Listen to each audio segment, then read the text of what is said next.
জাহাঙ্গীরনগর বিশ্ববিদ্যালয় কেন্দ্রীয় শিক্ষার্থী সংসদ জাকসু ও হল সংসদ নির্বাচনে 9টি কেন্দ্রের ভোট গণনা শেষে 10ম কেন্দ্রের গণনা চলছে। 21টি কেন্দ্রের ভোট গণনা শেষে একসাথে ফলাফল ঘোষণার কথা জানিয়েছে নির্বাচন কমিশন। বৃহস্পতিবার রাতে কমিশন জানায় নির্বাচনে সব ব্যালট গোনা হবে ম্যানুয়াল পদ্ধতিতে। এ কারণে ফল পেতে আজ শুক্রবার সকাল কিংবা দুপুর পর্যন্ত সময় লাগতে পারে। এর আগে ভোট গ্রহণ শেষ হওয়ার পর হলগুলো থেকে ব্যালট বাক্স কঠোর নিরাপত্তায় সিনেট ভবনে নিয়ে আসা হয়। এখান থেকে গণনা শেষ করে চূড়ান্ত ফলাফল ঘোষণা করা হবে। এদিকে ভোট বর্জনের পর কমিশন পুনর্গঠন করে পুনর্নির্বাচনের দাবিতে ক্যাম্পাসের বিভিন্ন স্থানে বিক্ষোভ মিছিল করেছে নির্বাচন বর্জনকারী প্যানেলগুলো। আশা করছি যে আগামীকালকে আমরা রেজাল্ট পাবো আর কি। আজকে হয়তো পাওয়াটা দুষ্কর হতে পারে, পেলেও হয়তো at the end of night এরকম হতে পারে। প্রহসনের এই জাকসু নির্বাচন অবিলম্বে বাতিল করে নতুন নির্বাচন কমিশন গঠন করে বিশ্ববিদ্যালয় শিক্ষার্থীদের চাহিদা মোতাবেক অবিলম্বে সবার কাছে অংশগ্রহণমূলক এবং নিরপেক্ষ নির্বাচন দেওয়ার দাবি জানাচ্ছি। জাহাঙ্গীরনগর বিশ্ববিদ্যালয় কেন্দ্রীয় শিক্ষার্থী সংসদ ও হল সংসদের ভোট গণনা চলছে। বিশ্ববিদ্যালয়ের সিনেট হলে গণনা শেষে ফলাফল ঘোষণা করা হবে। দর্শক, এই মুহূর্তে সিনেট হলে আছেন আমাদের সহকর্মী মিজান শাহজাহান। আমরা এখন সরাসরি চলে যাচ্ছি তার কাছে। মিজান, ভোট গণনা ও ফলাফল ঘোষণা নিয়ে আপনার কাছে কি তথ্য আছে আমাদের বিস্তারিত জানান।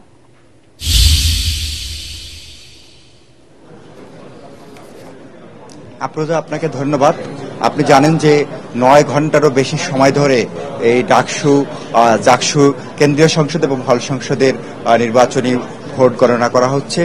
আমরা অসমর্থিত সূত্র থেকে জানতে পেরেছি যে প্রথমে হলের ভোট গণনা করা হচ্ছে এবং এরই মধ্যে 9টি হলের ভোট গণনা শেষ হয়েছে এবং 10মটির গণনা চলছে। তবে এটি কেন্দ্রীয় সংসদের ভোট গণনা নয়, এটি আপনাকে নিশ্চিত করে বলা যাচ্ছে। তার মানে হচ্ছে জাহাঙ্গীরনগর বিশ্ববিদ্যালয়ে মোট 10টি ছাত্রদের হল, 11টি ছাত্রদের হল এবং 10টি ছাত্রীদের হল রয়েছে। এই 21টি হলের ভোট গণনা শেষ করে ফলাফল ঘোষণা কখন হবে সেই বিষয়টি নিয়ে কিন্তু প্রশ্ন থেকেই যায়। যেহেতু ম্যানুয়ালি পদ্ধতিতে ভোট গণনা করা হচ্ছে, আপনি জানেন যে শীটে ভোট নেওয়া হয়েছে এবং এটি মেশিনের মাধ্যমে গণনার কথা ছিল। যদি এটি করা হতো তাহলে আমরা জানি যে জাহাঙ্গীরনগর বিশ্ববিদ্যালয়ে 12,000 ভোট রয়েছে, এর মধ্যে প্রায় 8,000 ভোট কাস্টিং হয়েছে। এই ফলাফল ঘোষণা করতে ভোট শেষ হওয়ার পরে 3 থেকে অর্জন করেছে। গত বিকাল 3:30টায় সংবাদ সম্মেলন করে অভিযোগ এনে তাদের যে জামায়াতের কোন মালিকের কাছ থেকে ওএমআর মেশিন আনা হয়েছে। অন্যদিকে শিবিরের অভিযোগ হচ্ছে যে ওএমআর মেশিন আনা হয়েছে এটি কোনো বিএনপির নেতার মালিকানাধীন প্রতিষ্ঠান থেকে আনা হয়েছে।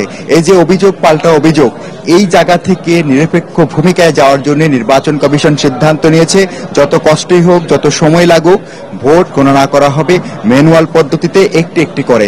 আপনি দেখতে পাচ্ছেন যে নির্বাচন কমিশনের যে কর্মকর্তারা রয়েছেন, রিটার্নিং অফিসার, সহকারী রিটার্নিং অফিসার, পোলিং অফিসার, তারা সারা রাত জেগে তারা ভোট গণনা শুরু করেছেন। এই 9 ঘন্টার পরিশ্রমের পর আমরা অসমর্থিত সূত্র থেকে জানতে পেরেছি যে 9টি হলের ভোট গণনা শেষ হয়েছে, কিন্তু ফলাফল চূড়ান্ত করা হলেও তা ঘোষণা করা হয় নাই।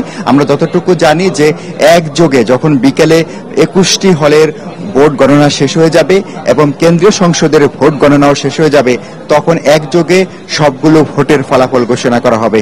আপনি জানেন যে জাহাঙ্গীরনগর বিশ্ববিদ্যালয়ে 33 বছর পর এই গতকাল জাকসু নির্বাচন হলো। এর আগে 8 বার ভোট হয়েছে 1972 সালে জাকসু প্রতিষ্ঠার পর থেকে।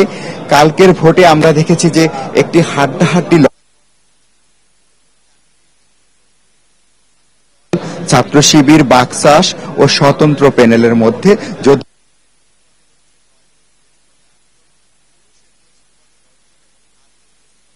প্রার্থী লড়ছেন। কিন্তু যেহেতু এই 3 প্রতিদ্বন্দ্বিতাকারীদের মধ্যে ছাত্রদল পূর্ণ প্যানেলে গতকাল ভোট বর্জন করেছেন, সেহেতু এখন ধরে নেওয়া যাচ্ছে যে এখানে ছাত্র শিবির এবং স্বতন্ত্র যিনি বিপি প্রার্থী রয়েছেন, ছাত্রদলের বিপি প্রার্থী আপনাকে বলে রাখি, ছাত্রদলের বিপি প্রার্থী হচ্ছে মীর মোশাররফ হোসেন, হল শাখা ছাত্রদলের সভাপতি শেখ সাদি হাসান, এবং শিবিরের বিপি প্রার্থী হচ্ছে আরিফুল্লাহ আদিব, তিনি বিশ্ববিদ্যালয় শাখা শিবিরের সদস্য, এবং বাকশাসের বিপি প্রার্থী হচ্ছেন আরিফুজ্জামান উজ্জ্বল, ও স্বতন্ত্র বিপি প্রার্থী আব্দুর রশিদ জিতুর নাম খুব আলোচনায় আছে, যে এদের 4 জনের মধ্য থেকে যে কোনো একজন বিপি হতে পারেন। তবে এর মধ্যে শিবিরের আরিফুল্লাহ আদিপ এবং স্বতন্ত্র আব্দুর রশিদ জিতুর নাম বেশি আলোচনা হচ্ছে। তবে এগুলো সবগুলোই অনুমান, সামাজিক যোগাযোগ মাধ্যমে নানা কথা হচ্ছে, নানা গল্প হচ্ছে। আপনি সংবাদে যেমনটি বললেন যে বিশ্ববিদ্যালয় জুড়ে চাপা উত্তেজনা বিরাজ করছে ফলাফল ঘোষণার পরে কোন দিকে যাচ্ছে, কারণ ছাত্রদল থেকে আবার আরো কয়েকটি প্যানেল থেকে দাবি জানানো হয়েছে যে এই নির্বাচন বাতিল করে, এই কমিশন বাতিল করে নতুন করে নির্বাচন কমিশন গঠন করে একটি স্বচ্ছ প্রক্রিয়া নির্বাচন দিতে হবে। যদিও এনসিপির ছাত্র সংগঠন হিসাবে যেটি পরিচিত বাংলাদেশ গণতান্ত্রিক ছাত্র সংসদ বাকশাস, তারা গতকালের নির্বাচন কমিশনের নিচে রাত 2:30টার সময় একটি সংবাদ সম্মেলন করেছেন। তাদের বিপি প্রার্থী হচ্ছেন আরিফুজ্জামান উজ্জ্বল। তিনি সেখানে বলেছেন যে জাহাঙ্গীরনগর বিশ্ববিদ্যালয়ের ইতিহাসে এটি একটি ব্যাড ইলেকশন হিসাবে রেকর্ড হয়ে থাকবে, কিন্তু তারপরেও তারা নির্বাচন বর্জন করতে চান না। কারণ যেহেতু 68% ভোট পড়েছে, অর্থাৎ প্রায় 8,000 শিক্ষার্থী, দেশের একমাত্র পূর্ণাঙ্গ আবাসিক বিশ্ববিদ্যালয়ের 8,000 শিক্ষার্থী তাদের ভোটাধিকার প্রয়োগ করেছেন। এই তাদের ভোটাধিকারের প্রতি সম্মান জানিয়ে তারা বলছেন তারা ফলাফল পর্যন্ত অপেক্ষা করতে চান এবং এই নির্বাচনটি যাতে সুষ্ঠুভাবে ফলাফল হয়, নিরপেক্ষভাবে হয়, সেই দাবি জানিয়েছেন। তাদের যুক্তি হচ্ছে যদি কোনো কারণে এই নির্বাচন ভণ্ডুল করে দেওয়া হয় তাহলে আবার 33 বছর অপেক্ষা করতে হবে। বরং যেই ট্রেনটি চলা শুরু করেছে আগামী বছর থেকে প্রতি বছর যেন ট্রেনটি চলে, এই দাবি হচ্ছে বাকশাসের। অর্থাৎ আমি যদি আপনাকে শেষ বাক্যে বলি যে যেহেতু জাকসু নির্বাচনের আনুষ্ঠানিক ফলাফল ঘোষণা করা হয়নি এবং আনুষ্ঠানিকভাবে কয়টি কেন্দ্রের ফলাফল ঘোষণা করা হয়েছে সেটিও নির্বাচন কমিশন থেকে আমাদেরকে জানানো হয় নাই। সুতরাং আমরা এটুকু ধরে নিচ্ছি যে বিকাল 3টা থেকে 4টার মধ্যে যখন পূর্ণাঙ্গ ফলাফল আসবে তখনই বোঝা যাবে 33 বছর পর জাহাঙ্গীরনগর বিশ্ববিদ্যালয় কারা হচ্ছেন বিপি, কারা হচ্ছেন এজিএস বা জিএস। আপনারাই হচ্ছে আমার কাছে এই মুহূর্তে জাকসু নির্বাচন কমিশনের সবশেষ খবর। মিজান, আপনাকে ধন্যবাদ।